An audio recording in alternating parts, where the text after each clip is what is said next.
오늘 본문 16절 말씀 보면요, 에덴의 동쪽이라고 하는 표현이 등장을 해요. 16절 말씀이죠. 16절 말씀 우리 띄운 김에 볼까요?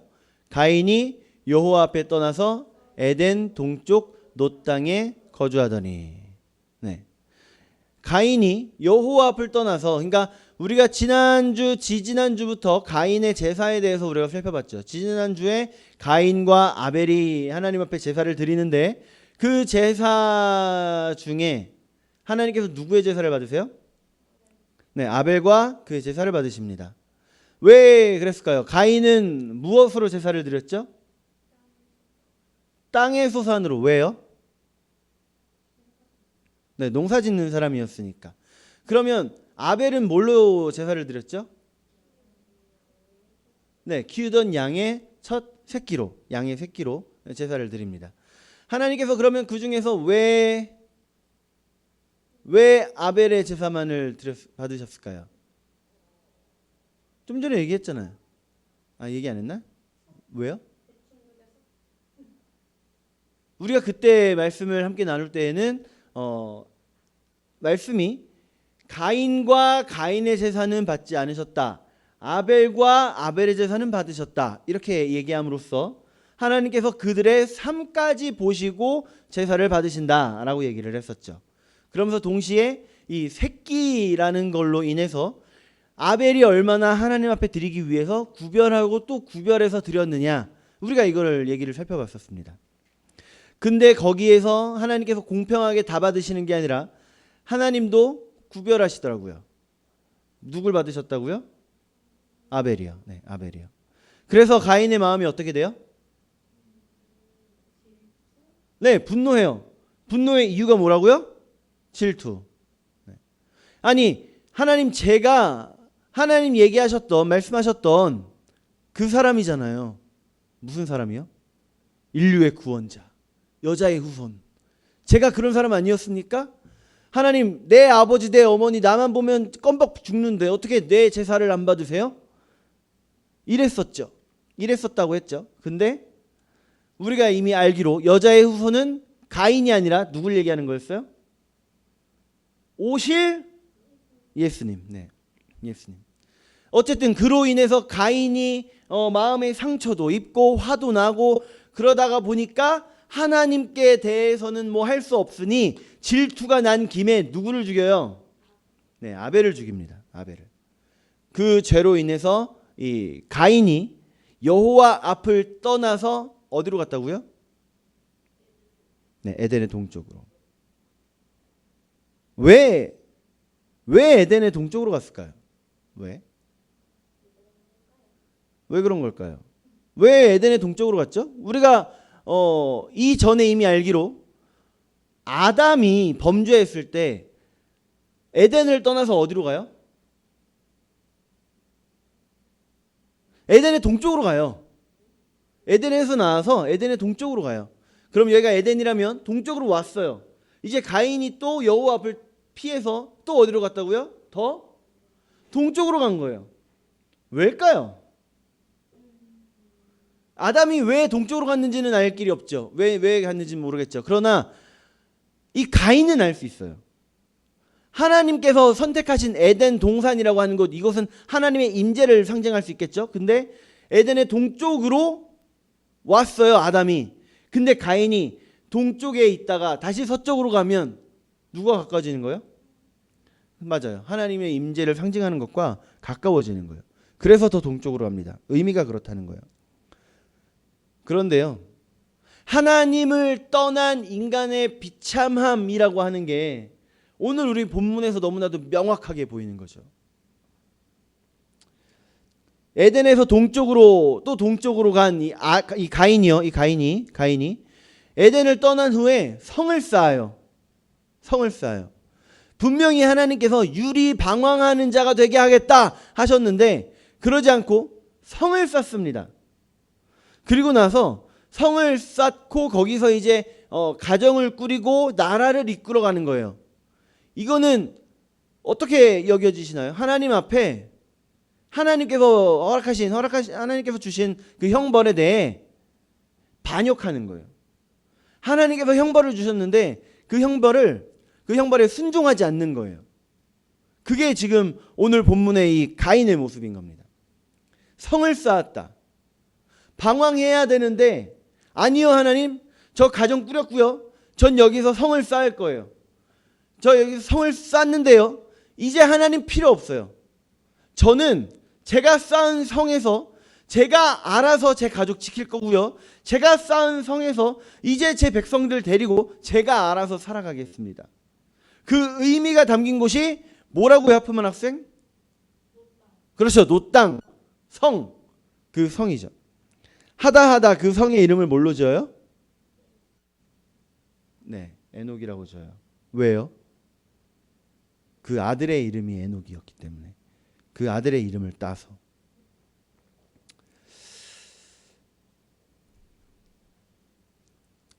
이 가인의 후손이요, 시간이 지나고 지날수록 이제 하나님을 점점 잊어가요.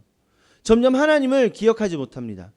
1대, 2대, 3대, 4대에 걸쳐서 오늘 본문에 나오는데 점점 갈수록 하나님을 잊어가는 거예요. 4대째 아들의 이름이 뭐냐면 라멕입니다. 라멕. 이 라멕은요, 아내를 둘을 얻어요. 하나님께서 에덴에서 아담을 위해 돕는 배필을 지으실 때 몇 명을 지으셨어요?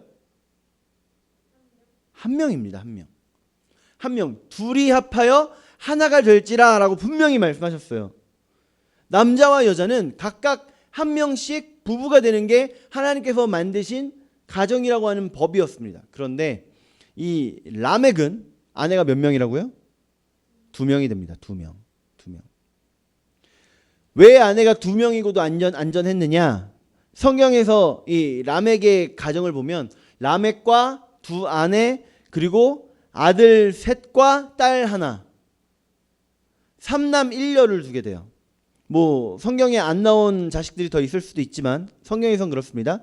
그런데 이 라멕에 대해서 그 누구도 반역할 생각도 못하고 반역할 능력도 없고 라멕을 칠 수 있는 그런 용기조차 있는 사람들이 없을 정도로 라멕은 아주 강한 자입니다. 그래서 라멕이라고 하는 그 이름의 뜻도 강한 자라는 뜻이에요. 자, 그러면 이 자녀들 한번 이름을 좀 볼게요. 자녀들 3남 1녀 이상이라고 했죠. 이 남자들은 발자 돌림. 그래서 첫째 아들의 이름이 뭐냐면 20절 말씀 볼까요? 20절에 네, 야발. 왜 그렇게 또랑또랑한 눈빛으로 야발. 당황했잖아요. 네, 야발입니다. 야발이 20절 말씀 읽어볼게요. 시작. 아단은 야발을 낳았으니 그는 장막에 거주하며 가축을 치는 자의 조상이 되었고. 네, 가축을 키우는데 이게 아주 잘 됐나 봐요. 이 성이 아주 부요해져요. 그걸 어떻게 할 수 있냐면 둘째 아들 보면 알 수 있습니다. 21절. 자, 시작. 그의 모든 자의 조상이 되었으며. 자, 둘째 아들 이름 뭐라고요? 유발. 네, 발자 돌림이라고 했죠. 유발의 직업이 뭐라고 했어요? 수금과 퉁소를 잡는 모든 자의 조상. 즉 찬양이면 얼마나 좋을까? 어쨌든 음악인이었어요. 음악인, 예술인. 자, 저는 예술하는 사람들을 아주 존경합니다. 예술 너무 좋아해요. 그런데 다 같이 굶어 죽게 생겼는데 과연 예술을 할 수 있을까요? 다 죽을 판이에요. 요즘 유튜브 보면 광고에 뜨는 게 어떤 그 꼬마애가 채석장에서 돌 캐서 돌을 팔아요. 근데 이 돌을 팔지 못하면 오늘 밥을 굶는데요. 근데 못 팔았어요. 울면서 오늘도 굶게 됐어요 하고 얘기하는 그런 광고가 뜨더라고요. 빨리 유튜브를 프리미엄으로 하든지 해야지. 네, 아무튼 그런 상황에 있는 아이들, 그런 사람들이 과연 예술이라고 하는 쪽에 과연 관심을 가질 수 있을까? 예술을 하는 거, 그래, 하는 건 그렇다 쳐요. 근데 그 예술을 보는 거에까지 관심을 가질 만한 그런 여유가 있을까? 없죠. 없습니다. 예술. 그런데 오늘 본문에 보면 둘째 아들의 직업이 뭐였다고요? 음악가, 예술인입니다. 예술인. 네. 그만큼 부유했다라는 뜻이죠. 부유했다. 자, 그럼 이제 셋째 아들도 봅시다. 셋째 아들. 자, 셋째 아들. 자, 22절 시작.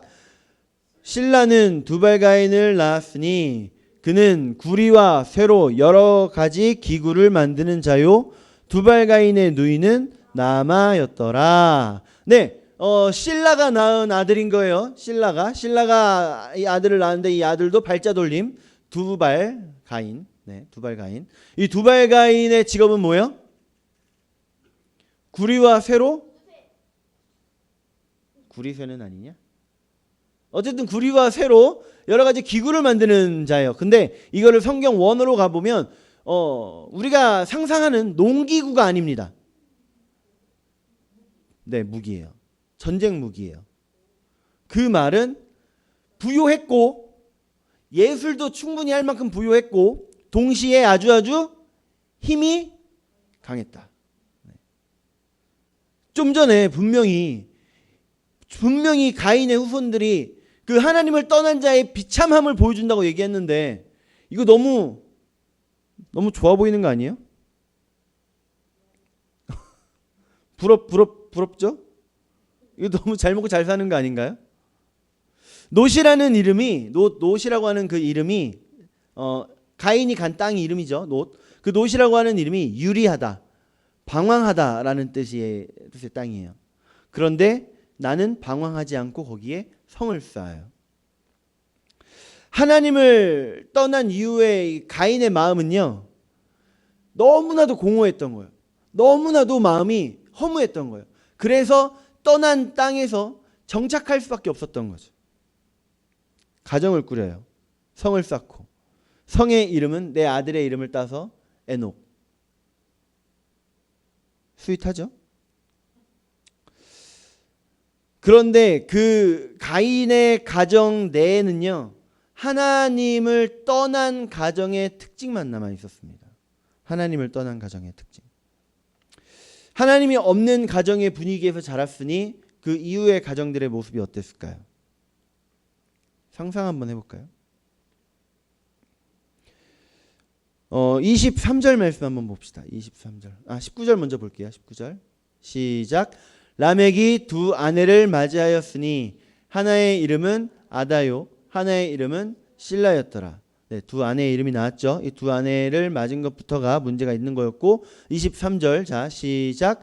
라멕이 아내들에게 이르되 아다와 실라여 내 목소리를 들으라. 라멕의 아내들이여 내 말을 들으라. 나의 상처로 말미암아 내가 사람을 죽였고 나의 상함으로 말미암아 소년을 죽였도다. 네, 라멕이 자기 노래를 지어서 그 아내들에게 들려주고 있는 겁니다. 라멕의 노래예요. 라멕의 노래. 라멕이 아내들에게 이르되 아다와 실라여 내 아내들이여 내 노래를 들으라. 무슨 노래예요? 나의 뭐로 말미암아? 상처로 말미암아 내가 누굴 죽였다고요? 사람을 죽였어요. 내가 상해서 누구를 죽였는데 그 누구가 뭐예요? 누구예요? 소년. 네. 무슨 뜻이냐면요, 라멕이 그 성의 성주쯤 됐겠죠. 그 라멕이 어떻게인지 왜인지는 모르겠지만 상처를 입었어요. 그 작은 소년에 의해서. 그래서 내가 다친 걸 보고 아마 많이 다치진 않은 것 같습니다. 그러니까 평범하게 이렇게 신나게 노래 지어서 부르겠죠. 자랑하느라고. 근데 그 노래 내용을 보면 나를 좀 다치게 한 꼬맹이 내가 열받아서 죽였다.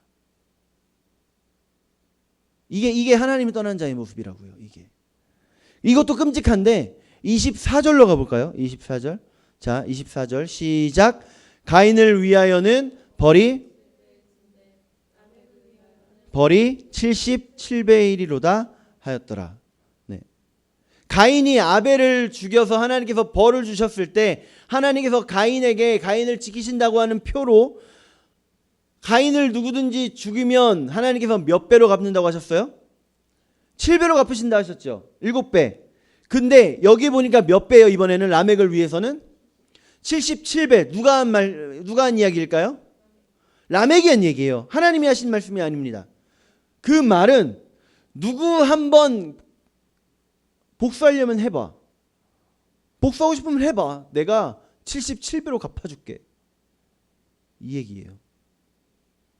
이해되시나요? 라멕이 얼마나 끔찍한 인간이었는지 여러분 마음에 오시나요? 이 기본적인 인간으로서의 도덕 자체가 파괴된 세상이 바로 에덴의 동쪽에서 더 동쪽으로 간 그 땅, 노세 땅, 에녹 성, 그곳의 분위기였다는 겁니다. 사람이라고 부르지만 사람의 탈을 쓴 짐승들의 삶, 짐승들의 우리 같은 모습. 이거 보면서 아니 하나님 도대체 거기서 뭐하고 계셨나? 하나님 거기는 도대체 어떤 땅입니까? 하나님 포기하신 땅입니까? 하나님 거기 그런 일이 벌어지는데 어떻게 가만히 놔두세요? 여러분 우리 이 이야기를 들으면 너무 우울하고 너무 끔찍하고 그런 마음 들죠.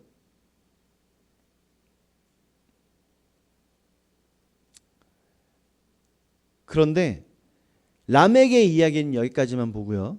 여기까지만 보고 25절 말씀 볼까요? 25절. 자, 시작.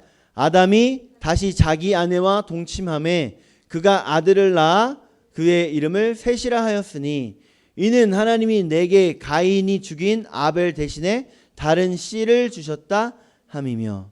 네, 가인의 후손의 이야기를 쭉쭉 하다가 라멕까지 가서 그 끔찍한 이야기 다 들려주고 나서 다시 어디로 돌아간 거예요? 다시 아담에게로 돌아간 거예요.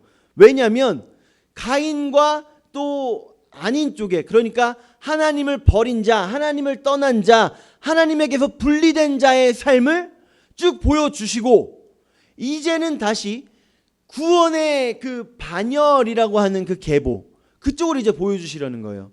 그래서 아담이 다시 자기 아내와 동침합니다. 그래서 아들을 낳는데 그 이름이 뭐라고요? 네, 그 아들의 이름이 셋. 근데 이 셋이 무슨 뜻이냐면요, 노타라는 뜻이에요. 여기 말씀 보면요, 밑에 두 번째 줄 한번 볼까요? 아벨 대신에, 시작. 아벨 대신에 다른 씨를 주셨다 함이며. 여러분 뭐가 이상하죠? 가인과 아벨 중에 누가 장자예요? 가인입니다. 가인. 그러면 하나님으로부터 떠나간 가인 대신에 다른 씨를 주셨다, 이렇게 해야 맞는 건데 아벨 대신에 다른 씨를 주셨다. 즉 구원의 이 계보는 아벨로에서 쭉 내려와야 되는 건데 가인으로 인해 죽었으니 아벨의 자리에 셋을 놓은 겁니다. 그래서 셋의 이름의 뜻이 뭐라고요? 노타. 네. 그래서 셋입니다. 26절 말씀도 볼까요? 26절. 자, 시작. 셋도 아들을 낳고 그의 이름을 에노스라 하였으며 그때의 사람들이 비로소 여호와의 이름을 불렀더라. 아멘. 이 26절로 이 4장 말씀이 끝나고요. 이후로는 이제 5장 넘어가면 이 셋의 아들들, 아들의 아들로 이 계보가 쭉 이어집니다. 아예 그냥 족보예요. 그런데 이걸 반으로 나눠보면 아까는 누구의 족보였어요? 결국 가인의 족보였던 거고, 이번에는 아벨 대신에 놓여진 셋의 족보가 이제 5장부터 나오는 겁니다. 다음 주부터 5장의 이야기를 찾아가게 될 텐데 5장의 말씀을 보면요, 하나님께서 하나님의 그 울타리 안에 하나님께 딱 붙잡혀 있는 하나님의 자손에 대해서, 이 구원받은 자들에 대해서 어떻게 복을 주시는지 하나님께서 채워주시고 이끌어가시고 인도하시는 그 복이 딱딱딱딱 그 족보 안에 보이는 거예요. 그 족보 안에. 그 시작이 뭐예요? 그 시작이 여호와의 이름을 부르는 겁니다. 26절 말씀에 있었죠. 그때서야 비로소 여호와의 이름을 불렀더라. 네, 여호와의 이름을 부르는 것으로부터 시작되는 겁니다. 그래서 우리가 이제 다음 주부터 5장 들어갈 건데 우리가 기억할 건 하나님은 하나님을 부르는 자들을 그저 내버려 두시는 분이 아니시다. 하나님은 하나님을 떠나지 않고 하나님께로 이렇게 매여 있는 자들을 그저 내버려 두시는 하나님이 아니시다. 우리 기억하셔서 우리 하나님을 부를 수 있는 복을 주신 하나님 앞에 더욱더 매달리고 더욱더 붙잡힌 그런 삶을 살아갑시다. 우리 이 시간 함께 기도할게요. 우리 잠깐 기도할 건데, 하나님, 혹시 내 안에 하나님과의 관계를 맡고 있는 막힌 담이 있다면 하나님 허물어 주세요. 하나님, 혹시 내 안에 지금 나로 하여금 하나님께로 가지 못하게 나를 막고 있는 막힌 담이 있다면 하나님 허물어 주세요. 뭐가 막힌 담일까요? 내 안에 내 자존심, 하나님보다 내 방법을 더 선호하는 나의 무지, 하나님을 바라보지 못하고 한숨 쉬면서도 한탄하면서도 하나님을 바라보지 못하는 영적인 소경이 되어버린 나의 모습, 한숨 쉬고 한탄하면서도 하나님을 부르지 못하는 나의 영적인 벙어리 된 모습, 이게 나로 하여금 하나님과의 관계에서 나를 가로막은 이 막힌 담의 모습입니다. 우리 이 시간 함께 기도할 때 하나님, 이 막힌 담을 하나님 허물어 주시고 나로 하여금 하나님께 더욱더 부르짖으며 하나님을 더욱더 찾으며 하나님께서 나에게 주시는 그 방법 가운데 온전히 순종할 수 있는, 하나님께 더욱더 매달리는, 여호와의 이름을 부르는 내가 되게 하여 주시옵소서. 우리 함께 주여 한번 크게 부르고 기도합니다. 주여! 하나님, 여호와의 이름을 부르는 복,